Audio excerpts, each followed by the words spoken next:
On the day my husband passed away, I said nothing about the $28 million inheritance or about the skyscraper in New York City under my name. That same night, my daughter-in-law screamed, "Pack your bags. The old leech doesn't stay here." I said, "Okay." Then I decided to do something that I'm glad to have you here. Follow my story until the end and comment the city you're watching from so I can see how far my story has reached. I'm Alberta, and I'm 64 years old. On the day my husband Richard died, I thought the worst pain I could ever feel was losing the man I'd loved for 38 years. I was wrong. The worst pain came 12 hours later when his own family showed me exactly what they thought I was worth. The funeral had been everything Richard would have wanted.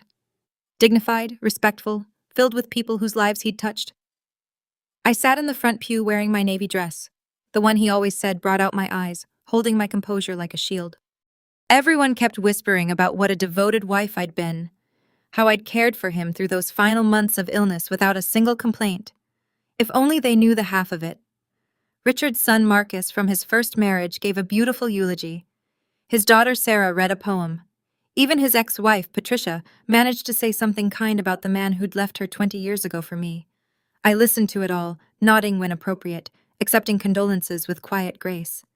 Everyone seemed to forget I wasn't just the second wife. I was the widow. The reception afterward was held at our house. Well, what everyone assumed was our house. I watched as family members I barely knew picked through the photo albums, as distant cousins calculated the value of our furniture with their eyes. Sarah's husband, James, kept asking pointed questions about Richard's business affairs, while Marcus's wife, Jennifer, made comments about how much the house must be worth. But it was Richard's daughter-in-law, Cynthia, who really caught my attention. She'd married our youngest, David, just 3 years ago, and from day one, she'd made it clear she thought I was taking up space in this family. A gold digger who'd married Richard for his money, even though she had no idea what his money actually was or where it came from. All day she'd been watching me with this calculating look in her eyes. When I'd excuse myself to check on the catering, she'd be whispering with Sarah in the corner. When I'd sit down for a moment to rest, the day had been exhausting. She'd give me these cold little smiles that made my skin crawl. The last guest left around 8:30. I was in the kitchen loading the dishwasher with shaking hands when I heard footsteps behind me. Heavy, deliberate footsteps that stopped right at the kitchen threshold. "Well, that's over with," Cynthia announced. I didn't turn around. I kept loading plates, focusing on the simple task to keep my grief from overwhelming me. "Thank you for helping organize everything," I said quietly. Richard would have appreciated. "Cut the act, Alberta." Her voice was sharp, cutting. I finally turned around. Cynthia stood there with her arms crossed, still wearing her black dress, but having shed any pretense of mourning. Behind her, David shifted uncomfortably. Sarah and Marcus flanked them, creating what felt like a tribunal. "I'm sorry," I managed. Cynthia stepped closer. "The grieving widow routine. You can drop it now. We need to talk about practical matters." My hand stilled on the dishwasher. "What practical matters? This house, Richard's assets, the family business?" She said each word like she was explaining something to a slow child. "David and I have discussed it with Marcus and Sarah. We think it's best if you start looking for your own place." The kitchen seemed to tilt around me. My own place. Sarah cleared her throat. "What Cynthia means is this house is quite large for one person, and frankly the upkeep costs alone." "Are you telling me to leave?" I interrupted, my voice barely above a whisper. Cynthia smiled. It wasn't a kind smile. "I'm telling you to be realistic. You're 64 years old, Alberta. Richard took care of you while he was alive. But now you need to think about downsizing, finding something more appropriate to your situation." "My situation? Well, you never worked, did you? Richard provided everything. This house, your lifestyle, your security? But that was Richard's money, Richard's success." She gestured around the kitchen like she was already redecorating it in her mind. "The family needs to make some hard decisions about his estate." I felt something cold settle in my chest. "This is my home. I've lived here for 15 years. And it's been wonderful, I'm sure," Marcus said, finally speaking up. "But Dad would want us to be practical. There are 4 of us kids plus grandchildren to think about. College funds, retirement planning." "Richard left a will." I said, "Yes, and we'll honor whatever small provision he made for you," Cynthia said dismissively. "But let's be honest about what this is. You were his second wife, not his business partner.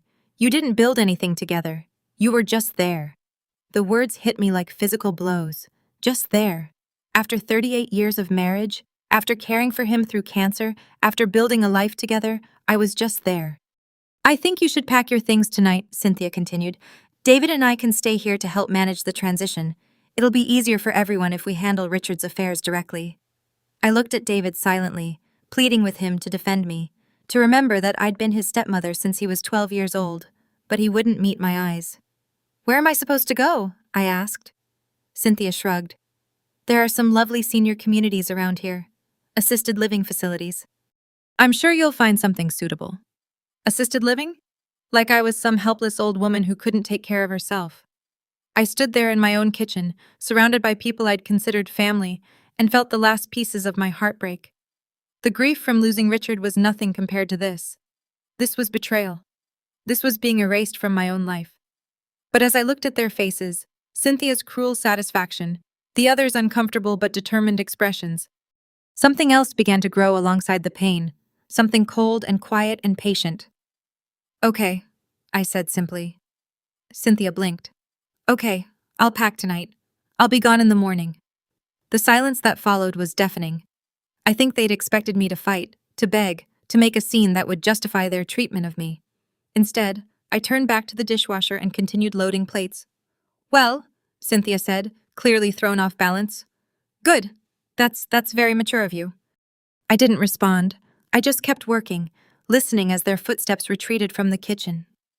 As they began dividing up my life in hushed, excited whispers from the living room. They had no idea what they'd just done. They thought they were getting rid of a burden, claiming what was rightfully theirs. They thought Richard's widow was just an old woman with nowhere to go and nothing to fight with. They were about to learn how wrong they were. As I closed the dishwasher and listened to it hum to life, I allowed myself the smallest smile. Tomorrow my real life would begin. And theirs, well, theirs was about to get very, very complicated. I packed 2 suitcases that night, just 2. Everything else, the jewelry, the artwork, the designer clothes, Cynthia was probably already mentally cataloging. I left behind. Let them think it was all they were getting. Let them believe the grieving widow was walking away with nothing but some old dresses and memories. The Hampton Inn on Route 1 became my temporary home. Not exactly the Ritz, but it had a business center, reliable Wi-Fi, and most importantly, it was anonymous. I checked in under my maiden name, Alberta Morrison, and paid cash for a week. The desk clerk barely looked at me. Just another senior citizen traveling alone, probably visiting grandchildren or attending a funeral. Perfect. Invisible was exactly what I needed to be right now. The first call I made was to Harold Steinberg. Harold had been Richard's attorney for 25 years, but more than that, he'd been mine for the past 15. Not that anyone in Richard's family knew that, of course. They assumed I was just the wife, that Harold handled only Richard's affairs. Alberta. Harold's voice was warm when he answered. I'm so sorry for your loss. Richard was a good man. Thank you, Harold. I need to see you tomorrow if possible. Of course. 10 o'clock. Actually, could we meet somewhere other than your office? Somewhere private? There was a pause. Harold had known me long enough to read between the lines. The family's giving you trouble.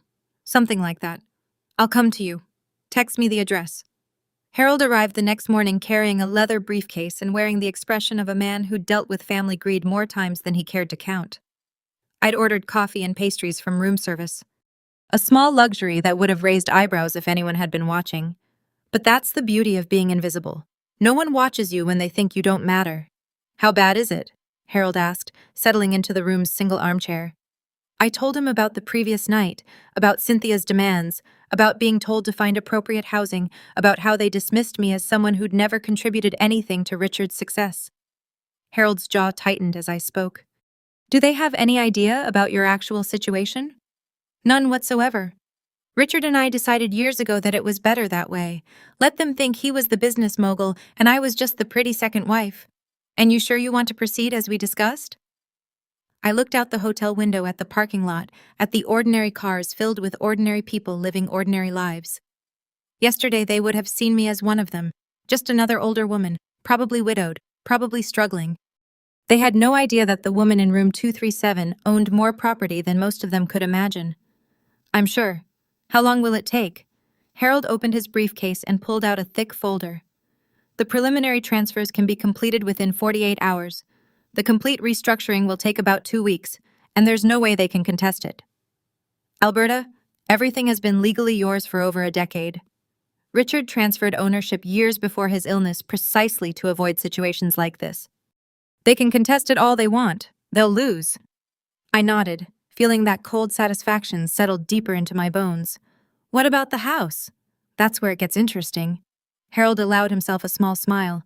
Technically, you could evict them today, but I assume you have something more educational in mind. I want them to show me exactly who they are first. Let them get comfortable in my house, making their plans, dividing up what they think is theirs. Give them enough rope to hang themselves, and then I'll remind them that assumptions can be dangerous things. Harold spent the next hour walking me through documents, explaining procedures, confirming details that had been set in motion years ago.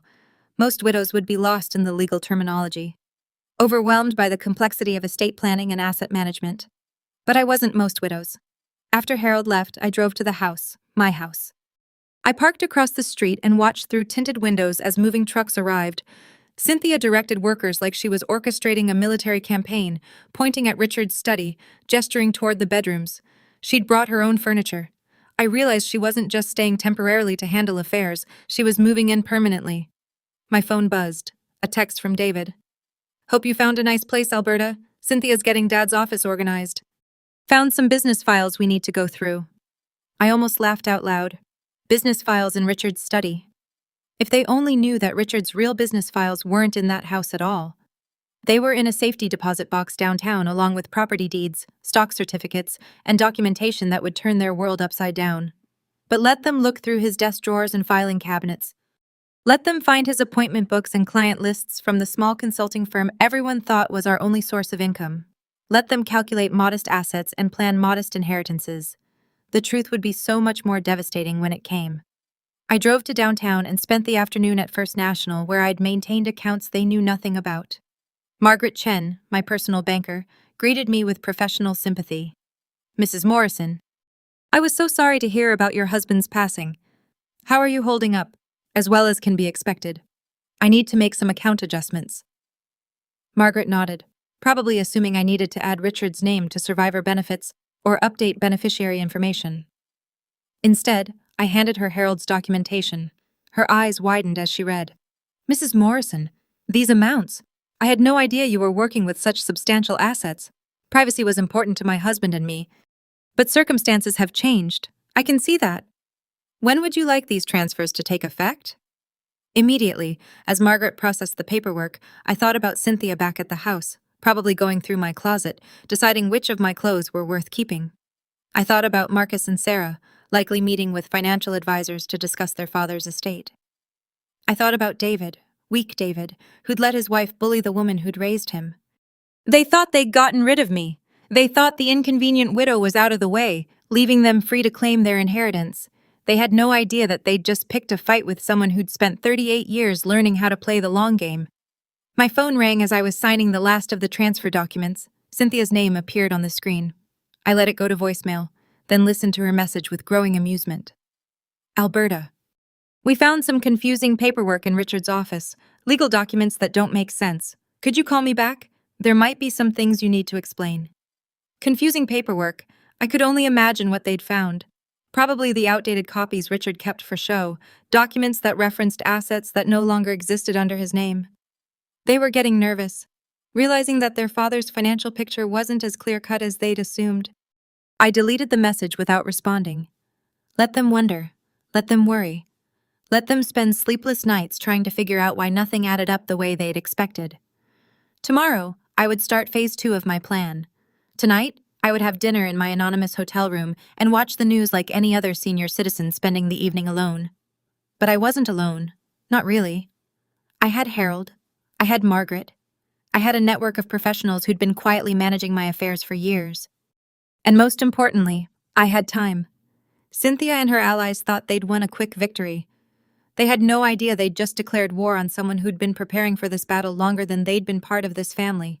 The grieving widow was done grieving. Now it was time for the real Alberta Morrison to emerge from the shadows. And when she did, the family that had dismissed her so easily would learn that some assumptions cost more than others. 3 days had passed since I'd moved into the Hampton Inn, and I could tell the family was getting restless. My phone had been buzzing with increasingly urgent messages from Cynthia, each one more demanding than the last. She wanted me to come back and explain some discrepancies they'd found in Richard's paperwork. She needed me to sign documents. She had questions only I could answer. I ignored them all. Instead, I spent my mornings in the hotel's business center, making calls that would have shocked them senseless. Tuesday, I spoke with the property management company that handled my 3 apartment complexes in Manhattan. Wednesday, I had a conference call with my investment advisor about moving some assets around. Thursday, I spent 2 hours on the phone with architects about renovation plans for the building I owned in Soho. The building. My little secret that even Richard hadn't fully understood the value of when I'd bought it 15 years ago with money from my first marriage. Back then, it had been a rundown warehouse in a neighborhood nobody wanted. Now it was worth $28 million, and the rent from the high-end lofts I'd created generated more income in a month than Richard's consulting firm had made in a year. But they didn't know any of that. To them, I was still just the second wife who'd never worked a day in her life. On Friday morning, Harold called with news that made me smile for the first time since Richard's funeral. "They've hired an attorney," he said without preamble. "Have they now?" "Jackson Morrison from Morrison & Associates. No relation to you, I assume, despite the name. Never heard of him. What does he want?" "He's asking questions about Richard's estate. Apparently the family has some concerns about asset distribution and wants to ensure everything is being handled properly." I set down my coffee cup, feeling that familiar cold satisfaction spread through my chest. How proper of them to be concerned. There's more. They're requesting a formal reading of the will. They want all beneficiaries present, including you. When? Monday afternoon, 2 o'clock at their attorney's office. Perfect. I'll be there. Alberta, are you sure you're ready for this? Once we walk into that room, there's no going back. They're going to learn exactly who you are. I looked out my hotel window at the ordinary world beyond, at people going about their ordinary lives with ordinary problems. Soon, very soon, I would no longer be invisible to the family that had dismissed me so easily. Harold, I've been ready for 15 years. That weekend I went shopping. Not at the discount stores they probably expected a newly poor widow to frequent, but at the boutiques I'd always preferred. I chose a navy blue suit, elegant but understated, along with my grandmother's pearl necklace and the Cartier watch Richard had given me for our 10th anniversary. I wanted to look exactly like what I was, a woman of substance who had simply chosen to be underestimated. Sunday evening, I moved out of the Hampton Inn and into the penthouse suite at the Fairmont Hotel downtown, just for one night, just to remind myself who I really was before walking into that meeting. I ordered room service, lobster, and champagne, and reviewed the documents Harold had prepared. Everything was in order. Everything was legal. Everything was about to change. Monday morning arrived gray and drizzly, the kind of weather that matched my mood perfectly. I dressed carefully, applied my makeup with precision, and arrived at Morrison & Associates 15 minutes early. The receptionist, a young woman who couldn't have been more than 25, looked me over with barely concealed dismissal. "You're here for the hallway estate reading?" she asked, checking her computer screen. "I am, and you are, Alberta Morrison, the widow." Something in my tone made her look up sharply, but before she could respond, voices erupted from down the hall. Loud, angry voices that I recognized immediately. "This is ridiculous," Cynthia was saying. "Why does she even need to be here? She's not a real beneficiary. The law requires all named parties to be present," came an unfamiliar male voice. "Their attorney, presumably." "But she didn't contribute anything to the estate," Marcus added. "Dad supported her, not the other way around. Nevertheless, she has legal standing as the surviving spouse. I listened to them argue about me like I was an inconvenience, a legal technicality to be managed. The receptionist kept glancing at me nervously, probably wondering if I was going to break down or cause a scene. Instead, I sat quietly in the leather chair, hands folded, looking exactly like the kind of little old lady they expected me to be. At exactly 2 o'clock, Harold arrived. He nodded to me with professional courtesy, giving no indication that we'd spent hours planning this moment. Behind him came a woman I didn't recognize, tall, sharp, with the kind of presence that commanded attention. "Mrs. Morrison," Harold said formally, "I'd like you to meet Catherine Walsh. She'll be representing your interest today." Catherine extended her hand with a smile that didn't reach her eyes. "Mrs. Morrison, I've heard a great deal about your situation." Before I could respond, Jackson Morrison himself appeared. a soft-looking man in his 50s who seemed overwhelmed by the circumstances he'd been hired to manage. "Well," he said, mopping his forehead with a handkerchief, "I believe everyone is here now. Shall we proceed?" The conference room was larger than it needed to be, with a polished table that could have seated 20 people. The family had arranged themselves on one side like they were preparing for battle. Cynthia sat at the head, flanked by David and Sarah, with Marcus positioned slightly behind them like backup. They dressed for success. Expensive suits, confident postures, the look of people who expected to inherit everything. I took the seat directly across from them with Harold and Catherine on either side of me. The symbolism wasn't lost on anyone in the room. Jackson Morrison cleared his throat and began reading Richard's will in a monotone voice that suggested he'd done this hundreds of times before. The standard language about being of sound mind, the formal declarations, the preliminary bequests to charity. Then came the part they'd been waiting for. To my beloved children, Marcus, Sarah, and David, I leave the sum of $50,000 each to be distributed equally among them. I watched their faces carefully. $50,000 each was generous for most families, but it was far less than they'd expected. Cynthia's mouth tightened almost imperceptibly. Sarah frowned. Marcus leaned forward like he'd misheard. And to my dear wife, Alberta Morrison Holloway, I leave the remainder of my estate, including all properties, investments, and business interests, to be hers absolutely and without restriction. The silence that followed was deafening. Jackson Morrison continued reading, but I could see that no one was listening anymore. They were all staring at me with expressions ranging from shock to outrage to disbelief. "Excuse me," Cynthia interrupted, her voice sharp enough to cut glass. "Could you repeat that last part?" Jackson Morrison looked uncomfortable. "The bulk of Mr. Holloway's estate goes to his widow, as is customary in such circumstances." "But what exactly does that include?" Sarah asked, her voice rising. "The house, his business? What are we talking about here?" It was Catherine Walsh who answered, consulting her own copy of the will with professional detachment. "According to these documents, Mrs. Morrison inherits all real property, all financial accounts, all business assets, and all personal property not specifically mentioned elsewhere in the will." "That's impossible," Marcus said flatly. "Dad would never leave us with just $50,000 each." Harold leaned forward slightly.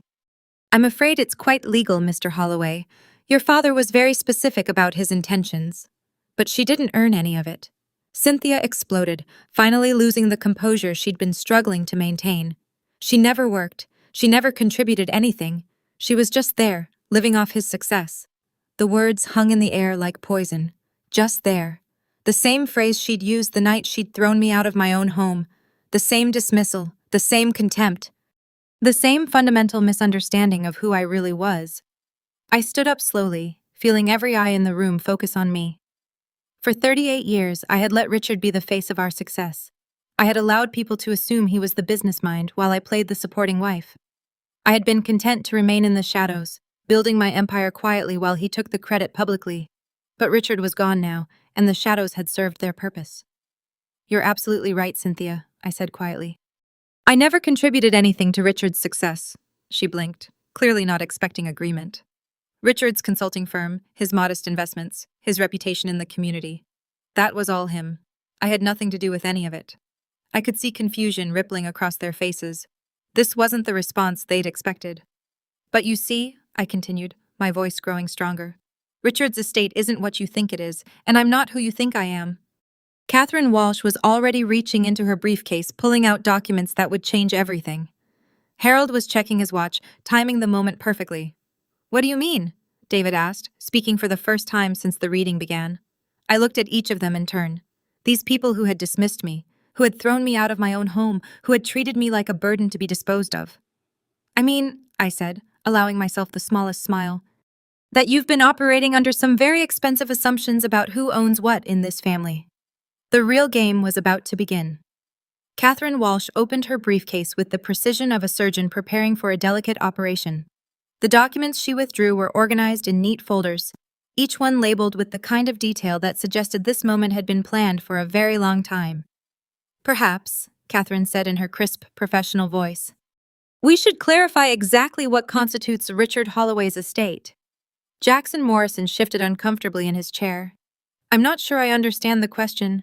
"The question," Harold interjected, "is whether Richard actually owned the assets that his family believes they're inheriting?" I watched Cynthia's face carefully. The confident smirk she'd worn since entering the room was beginning to crack around the edges. Of course he owned them, she said, but there was a new uncertainty in her voice. The house, the business, everything. Alberta never worked, never contributed financially. That's where you're wrong, Catherine interrupted, sliding the first document across the polished table. Mrs. Morrison has been the primary owner of virtually every significant asset in this family for over 15 years. The paper landed in front of Cynthia with a soft whisper that seemed to echo in the suddenly silent room. She stared at it like it might bite her. This is the deed to the property at 47 Elm Street, Catherine continued. The house you've been living in since Mrs. Morrison graciously vacated it. Notice the name on the title. Cynthia picked up the document with trembling fingers. Her face went white as she read. Alberta Morrison, she whispered. That's correct. The house was transferred to Mrs. Morrison's sole ownership in 2008, 5 years after their marriage. Mr. Holloway retained lifetime occupancy rights, but ownership transferred completely upon his death. Sarah grabbed the paper from Cynthia's hands, scanning it frantically. This has to be a mistake. Dad bought that house before he even met her. He did, Harold confirmed, and then he refinanced it in 2007 using capital that Mrs. Morrison provided. When the new mortgage was issued, ownership transferred to her as the primary financial backer. What capital? Marcus demanded. She never had any money. Catherine smiled, a cold, professional expression that reminded me why I'd hired her. Mrs. Morrison has had considerable assets since before her marriage to your father. She simply chose not to advertise that fact. I had been quiet long enough. These people had spent the last week living in my house, planning their futures based on my assets, treating me like a discarded inconvenience. It was time for them to understand exactly who they'd been dismissing. The money came from my first marriage, I said calmly. When my first husband died in 1995, he left me quite well provided for. Real estate investments, stock portfolios, life insurance. I was 38 years old and financially independent when I met your father. The silence in the room was deafening. But you never worked, David said weakly, like he was clinging to the last piece of his worldview. I didn't need to work in the traditional sense. I managed investments. I bought and sold properties. I made business decisions. I gestured toward Catherine, who was already preparing the next folder. I just did it quietly. Catherine slid a new set of documents across the table. These are the ownership papers for Morrison Holdings, LLC, established in 1996. Mrs. Morrison is the sole proprietor of a company that owns 17 properties across 3 states. Cynthia's hand flew to her throat. 17 properties, including 3 apartment complexes in Manhattan, 2 office buildings in Boston, and a recently renovated warehouse in Soho that was just appraised at $28 million. The number hit the room like a physical force. I watched as the implications sank in, as their understanding of reality shifted and cracked. 28 million. Sarah's voice came out as barely a whisper. That's just one property, Harold added helpfully. Would you like to see the complete portfolio? He didn't wait for an answer. Document after document appeared on the table like cards in a high-stakes poker game. Bank statements showing accounts with balances that made Richard's modest savings look like pocket change. Investment records detailing stock holdings in companies they'd never heard of. Property deeds from Maine to Florida. The total value of Mrs. Morrison's holdings, Catherine announced, consulting her summary sheet, is approximately $47 million, not including the assets she inherited from Richard's estate, which, as we've established, amount to roughly $300,000 in business assets and personal effects. $47 million. The words hung in the air like smoke. Cynthia was staring at me with an expression I'd never seen before. Not just shock, but something approaching terror. You're lying, she said. But her voice had no conviction behind it. Which part would I be lying about? I asked pleasantly. The part where I've been financially independent since before I met Richard? Or the part where you've been living in my house for the past week? But why didn't Richard ever say anything? Marcus asked, looking genuinely confused. Because I asked him not to. I leaned back in my chair, feeling more relaxed than I had in years. Richard had his pride. He wanted to be seen as the provider, the successful businessman. I was happy to let him have that image publicly while I handled things privately. So when we asked you to leave, David said slowly, I was being evicted from my own home by people who had no legal right to be there. The truth of what they'd done was finally sinking in. I could see it in their faces, the growing horror as they realized they hadn't just been cruel to a helpless widow. They'd been cruel to someone who could destroy them financially without breaking a sweat. The business cards you found in Richard's office, Catherine continued, clearly enjoying their distress, were for a consulting firm that Mr. Holloway operated as essentially a hobby. It generated maybe $40,000 a year in revenue, hardly enough to support the lifestyle you all assumed he was funding. Then how did he pay for everything? Sarah asked. He didn't, I said simply. I did. The mortgage on the house, the property taxes, the utilities, the insurance, all of it came from my accounts. Richard contributed his consulting income, which covered groceries and incidentals. Cynthia was shaking now, visibly trembling as the full scope of her mistake became clear. You let us think. I let you reveal exactly who you were, I corrected. I didn't force you to throw me out of my own house. I didn't make you call me a sanasuga. I didn't tell you to treat a grieving widow with contempt and cruelty. The word sanasuga, bloodsucker in Portuguese, a term Cynthia had used thinking I wouldn't understand, made her flinch. I gave you every opportunity to show kindness, to include me in your family, to treat me with basic human dignity. Instead, you showed me your true character. Jackson Morrison was looking around the room like he'd stumbled into someone else's nightmare. I think there may be some misunderstanding here about the nature of these assets. There's no misunderstanding, Harold said firmly. Everything is documented, legal, and has been properly maintained for years. Mrs. Morrison was under no obligation to disclose her financial situation to her stepchildren. But what does this mean for us? Marcus asked, his voice small and frightened. Catherine consulted her papers with theatrical precision. Well, legally speaking, you each inherit exactly what your father left you. $50,000. As for your current living situation, she looked directly at Cynthia. You're currently residing in Mrs. Morrison's property without her permission. That would technically make you trespassers. The word trespassers hit like a slap. Cynthia's face cycled through several colors before settling on a sickly gray. You can't be serious, she whispered. I'm completely serious, I said, standing up slowly. You wanted me out of the way so you could claim what you thought was rightfully yours. You succeeded in getting me out of the way. Unfortunately for you, nothing was rightfully yours to begin with. I gathered my purse and looked at each of them one final time. These people who had treated me like garbage, who had dismissed my grief and my worth, who had tried to erase me from my own life. I'll give you 72 hours to remove your belongings from my house, I said quietly. After that, I'll have you legally evicted. As I walked toward the door, Cynthia's voice followed me high and desperate. Alberta, please, we can work something out. We're family. I paused at the threshold, my hand on the door handle. Family, I repeated softly. You know, Cynthia, you're absolutely right. We are family. And you've just taught me exactly what that word means to you. I walked out of that conference room knowing that my old life was over. The invisible widow was gone forever. In her place stood someone they should have been much more careful about crossing. The real reckoning was just beginning. The 72 hours I'd given them turned into the most satisfying 3 days of my life. Not because I enjoyed their suffering. I'm not cruel by nature, but because for the first time in decades, I was watching people face the real consequences of their choices. The first call came 6 hours after the meeting. Cynthia, of course, her voice a mixture of desperation and barely contained rage. Alberta, we need to talk. This whole situation has gotten out of hand. I was in my penthouse suite at the Fairmont enjoying a glass of wine and watching the sunset paint the city in shades of gold. Has it? I thought we talked quite thoroughly this afternoon. You know what I mean? The house, the money, all of it. There has to be some way to work this out reasonably. Reasonably. I let the word hang in the air like how you reasonably threw me out of my own home the night my husband died. Silence on the other end. Then we were grieving too, Alberta. We weren't thinking clearly. You were thinking clearly enough to have me pack my bags and find somewhere else to live within hours of Richard's funeral. You were thinking clearly enough to start dividing up what you thought was your inheritance. But we're family. No, Cynthia. You made it very clear that I'm not family.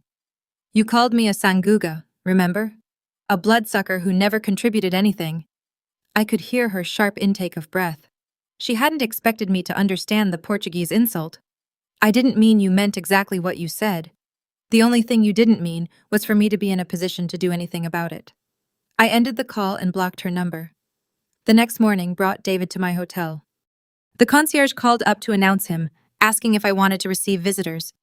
I almost said no, but curiosity got the better of me. David had always been the weakest of Richard's children, the one most easily led by stronger personalities. I wanted to see how he'd handle the situation when his wife couldn't speak for him. He sat across from me in the hotel's elegant lobby, wringing his hands like a schoolboy called to the principal's office. The man was 35 years old, but he looked like he might cry. Alberta, I'm so sorry about everything. Cynthia gets carried away sometimes, and I should have stopped her. Should have, could have, would have, I said calmly. But you didn't. I know, and I regret that. But you have to understand. We thought Dad had left us provided for. We thought the house, the business, everything would be ours to share. And when you thought that, your first instinct was to throw me out onto the street. David's face flushed. It wasn't like that. We just thought you'd be more comfortable somewhere smaller, more manageable. David, my voice was sharp enough to cut through his rambling. Stop lying to me and to yourself. You wanted me gone so you could have everything without having to consider my needs or feelings. He stared at his hands, unable to meet my eyes. Cynthia said terrible things. Yes, but you stood there and let her. You could have defended me. You could have reminded her that I'd been your stepmother for over 20 years. That I'd raised you from the time you were 12 years old. Instead, you watched her humiliate a grieving woman and said nothing. I'm saying something now, he whispered. Now that you know I don't need your charity, now that you realize I'm not the helpless widow you can discard. Your apology isn't about remorse, David. It's about fear. He looked up then, and I saw that I was right. His eyes were filled with terror. What are you going to do to us? The question hung between us like a blade. What was I going to do? I had the power to destroy them financially, to make their lives as difficult as they'd tried to make mine. I owned properties they could never afford, had connections they couldn't imagine. I could make them suffer in ways they couldn't even comprehend. But looking at David, weak, frightened David, who'd never had an original thought in his adult life, I realized something. I didn't want to destroy them. I wanted something much more valuable than revenge. I wanted them to learn. I'm going to do exactly what I said I would do. You have until tomorrow evening to remove your belongings from my house. After that, I'm changing the locks. And then you're going to figure out how to live your own lives, make your own decisions, and face your own consequences. No more depending on family money that was never really family money to begin with. David's shoulders sagged. Cynthia is going to lose her mind. Cynthia is going to learn that actions have consequences, just like you are. He left without another word, and I watched him walk away, knowing that this conversation had changed something fundamental between us. Not forgiveness. That would take time, if it ever came at all, but understanding. The final 24 hours were the most interesting. I had Harold arranged for a locksmith to be ready, and I drove to the house at exactly 6 o'clock on Friday evening to see if they'd honored the deadline. The driveway was full of cars. Not just David and Cynthia's vehicles, but Marcus's truck, Sarah's sedan, even some cars I didn't recognize. As I sat in my rental car watching the house, I realized they were having some sort of family meeting about me, presumably about what to do with the problem I'd become. I walked to the front door and used my key. They hadn't thought to change the locks, probably because it had never occurred to them that I might still have one. The voices from the living room stopped abruptly when they heard the door open. Hello?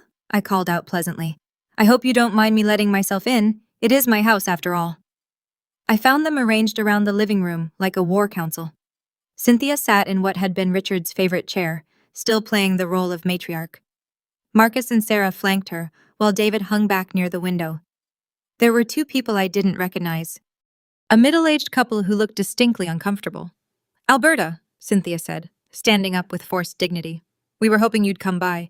We wanted to discuss a reasonable settlement to this whole misunderstanding. Settlement? I raised an eyebrow. For what? For the house. Obviously, David and I have put a lot of work into this place, a lot of improvements. We think we deserve some compensation for... You think you deserve compensation for living in my house rent-free for a week? The unknown couple exchanged glances. The woman cleared her throat nervously. Perhaps we should go, Cynthia. This seems like a private family matter. No, please stay, I said warmly. I'm Alberta Morrison, Richard's widow.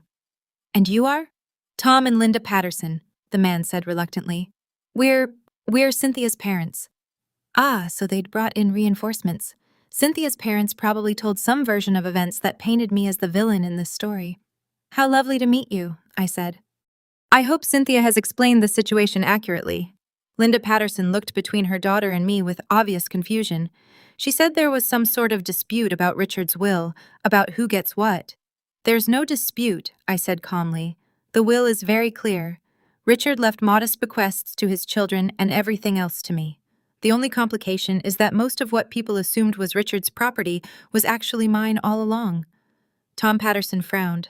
I'm sorry. I don't understand. Neither did they until a few days ago. You see, I've been financially independent since before I married Richard. The house they've been living in belongs to me. The comfortable lifestyle they've been enjoying was funded by my assets, not Richard's. I watched the older couple process this information, watched their expressions change as they realized their daughter might not have been entirely truthful about the circumstances, but Cynthia said, "You never worked," Linda said slowly. "I didn't need to work in the traditional sense. I managed a rather substantial investment portfolio." I smiled pleasantly. About $47 million worth, as it turns out. The silence that followed was profound. Tom Patterson's mouth actually fell open. "So, when your daughter threw me out of this house the night Richard died," I continued conversationally, "she was essentially evicting me from my own property. When she called me a bloodsucker who never contributed anything, she was speaking to someone who had been supporting the entire family for years." Cynthia's face had gone white. Her parents were staring at her with expressions of horror and disbelief. "Cynthia Marie Patterson," her mother said, in the tone of voice that probably hadn't been used since Cynthia was 12 years old. "Please tell me you didn't actually throw this woman out of her own house at her husband's funeral." We complicated, Mom. It's not complicated at all," I said gently. "Your daughter made assumptions about my financial situation and treated me accordingly. She's now learning that assumptions can be expensive." Tom Patterson stood up, his face red with embarrassment. "Mrs. Morrison, on behalf of our family, I want to apologize if Cynthia did what you're saying. Dad, don't. If she treated you that way during your time of grief, then she was raised better than that and should know better." He looked at his daughter with disappointment that cut deeper than anger ever could. "We're leaving, Linda. This isn't something we want to be part of." As Cynthia's parents gathered their things and headed for the door, I could see the final pillar of her support system crumbling. She'd counted on them to back her up, to see her as the victim in this situation. Instead, they'd seen her for what she really was. 20 minutes, I announced to the room as the front door closed behind the Pattersons. "Then I'm changing the locks whether you're finished or not." They scrambled then, grabbing bags and boxes they'd obviously packed in preparation for this confrontation. Sarah and Marcus avoided eye contact as they carried their belongings to their cars. David moved like a man in a trance, but Cynthia stood in the center of the living room, staring at me with something approaching hatred. "This isn't over," she said quietly. "Yes," I replied, equally quiet. "It is." She left without another word. And I watched from the window as the cars pulled out of my driveway one by one. When the last tail light disappeared around the corner, I called Harold. "It's done." I told him, "They're gone. How do you feel?" I considered the question as I walked through my house, really looked at it for the first time since Richard's death. It felt different now, lighter somehow, like a weight had been lifted from the very walls. "I feel free," I said finally. "And for the first time in a week." That was absolutely true. 6 months after that final confrontation, I was sitting in my garden watching the sunrise paint my roses pink and gold when the phone rang. I almost didn't answer. These days, I was much more selective about who I allowed into my peaceful mornings, but the number looked familiar, and curiosity won out over caution. "Mrs. Morrison, this is Dr. Elizabeth Chen at Mercy General Hospital. I have a patient here asking for you." My blood ran cold. "Who?" "David Holloway. He's listed you as his emergency contact." Emergency contact. After everything that had happened, after the way his family had treated me, David had still listed me as the person to call in a crisis. Despite myself, I felt a familiar pang of maternal concern. "What happened?" "Car accident. He's stable, but he's asking for you specifically. Said to tell you it's important." 20 minutes later, I was walking through the sterile corridors of Mercy General, my heels clicking against the polished floor. I'd changed out of my gardening clothes into something more appropriate, a simple blue dress that Richard had always liked, paired with the pearl earrings he'd given me for our anniversary. I found David in a private room, his left leg in a cast and his arm in a sling, but otherwise looking remarkably well for someone who'd apparently wrapped his car around a tree. "Alberta." His voice was soft, relieved. You came? Of course I came. You're hurt. He tried to sit up straighter and winced. The nurse said they couldn't reach Cynthia. Her phone's been disconnected. I wasn't surprised. In the months since they'd been forced out of my house, I'd heard through the small-town gossip network that David and Cynthia's marriage had imploded spectacularly. Apparently, learning that your financial security was built on lies and assumptions had put considerable strain on their relationship. Where is she now? I asked, settling into the uncomfortable plastic chair beside his bed. Gone. She left 3 months ago, took what was left of our savings and moved back in with her parents. David stared at the ceiling, his voice hollow. She said she married me for the lifestyle, not for me when the lifestyle disappeared. I'm sorry, David. Are you? He turned to look at me, and I was startled by the clarity in his eyes. Even after everything we did to you, I considered the question seriously. Was I sorry? 6 months ago, I would have said that Cynthia leaving was exactly what David deserved. But looking at him now, broken, alone, finally forced to confront the consequences of his choices, I found that I was genuinely sad for him. Yes, I said simply. I'm sorry you're going through this. We sat in silence for a while, listening to the distant sounds of the hospital around us. Finally, David spoke again. I need to tell you something about that night when Cynthia threw you out. David, you don't have to. Yes, I do. His voice was stronger now, more determined than I'd heard it in years. I knew it was wrong. Even as it was happening, I knew it was cruel and unfair. But I was so angry about the will, so disappointed that Dad had left us so little, that I let Cynthia convince me you were the problem. He paused, struggling with words that had obviously been weighing on him for months. You raised me, Alberta. From the time I was 12 years old, you were more of a mother to me than my biological mother ever was. You came to my soccer games, helped me with homework, stayed up with me when I was sick. And the night Dad died, when I should have been protecting you and comforting you, I let my wife call you names and throw you out onto the street. Tears were sliding down his cheeks now, and I felt my own throat tighten with emotion. I've been living with that guilt for 6 months, and I needed you to know that I remember who you really are, not the rich woman with all the power. Though God knows I understand that now too. But the woman who bandaged my scraped knees and taught me how to drive and never once made me feel like I was less important than her biological children. I reached over and took his uninjured hand in mine. Oh, David, I don't expect you to forgive me, he continued. I just needed you to know that I see now what I threw away. Not the money or the inheritance or any of that. I threw away the one person in my life who loved me unconditionally. The tears I'd been holding back finally spilled over. You didn't throw me away, honey. You made a mistake. A terrible, hurtful mistake, but not an unforgivable one. He squeezed my hand weakly. How can you say that after what we did? Because I understand something now that I didn't 6 months ago. That night when Cynthia threw me out, I thought my world was ending. I thought I was losing my family, my home, everything that mattered. But what I was really losing was an illusion. David frowned. Not understanding. I thought I was part of a loving family, where everyone cared about each other. But the truth was, I was part of a system where my value was based on what I could provide, not who I was. That night forced me to see the difference. I adjusted my grip on his hand, choosing my words carefully. You and your siblings and Cynthia, you didn't know me at all. You knew the role I played, the function I served, but you never bothered to find out who I really was underneath. And because you didn't know me, you couldn't really love me. You loved what I did for you. David was quiet for a long moment, absorbing this. And now you're seeing me for the first time as a complete person, someone with her own history, her own strength, her own worth that exists independently of what I can do for others. I smiled at him through my tears. And I'm seeing you clearly too, David. Not as Richard's son or Cynthia's husband, but as the young man I helped raise who's finally learning to take responsibility for his choices. So where does that leave us? It was a fair question, one I'd been asking myself since the doctor's call that morning. Where did it leave us? I had every right to walk away from this family permanently. I had every justification for letting them live with the consequences of their cruelty without interference from me. But sitting in that hospital room, holding the hand of the boy I'd helped raise, I realized that revenge and justice weren't the same thing. Justice had been served, they'd learned the truth about their assumptions and faced the natural consequences. Revenge would be withholding forgiveness from someone who was genuinely trying to make amends. It leaves us here, I said finally, starting over if you want to, building a relationship based on who we actually are instead of who we thought we were supposed to be. David's eyes filled with fresh tears. You'd be willing to do that?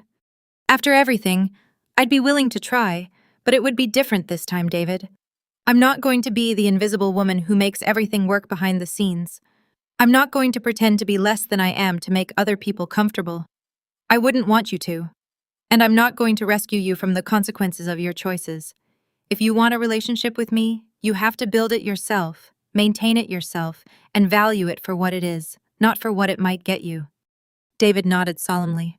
I understand. Do you? Because this isn't about money or inheritance or anything material. This is about two adults choosing to care about each other despite a very painful history. I know. And I want that, Alberta. I want to know you, the real you, not the version I created in my head. I studied his face, looking for any sign that this was manipulation or desperation talking. But what I saw was something I'd never seen from David before. Genuine remorse and a determination to do better.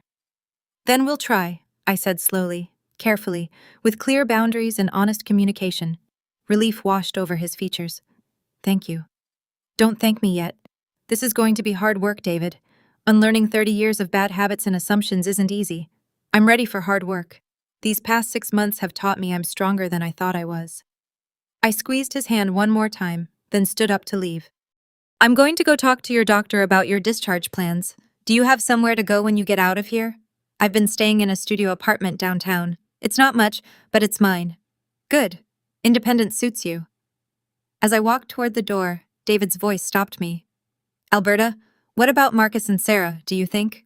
I turned back to him. That's up to them, honey. My door is open, but they have to choose to walk through it just like you did. And Cynthia, I considered this. Cynthia, who had initiated the cruelty that started this whole mess. Cynthia, who had shown no remorse, no recognition of wrongdoing, only anger at being caught in her assumptions. Cynthia burned that bridge herself, I said quietly. Some actions have consequences that can't be undone.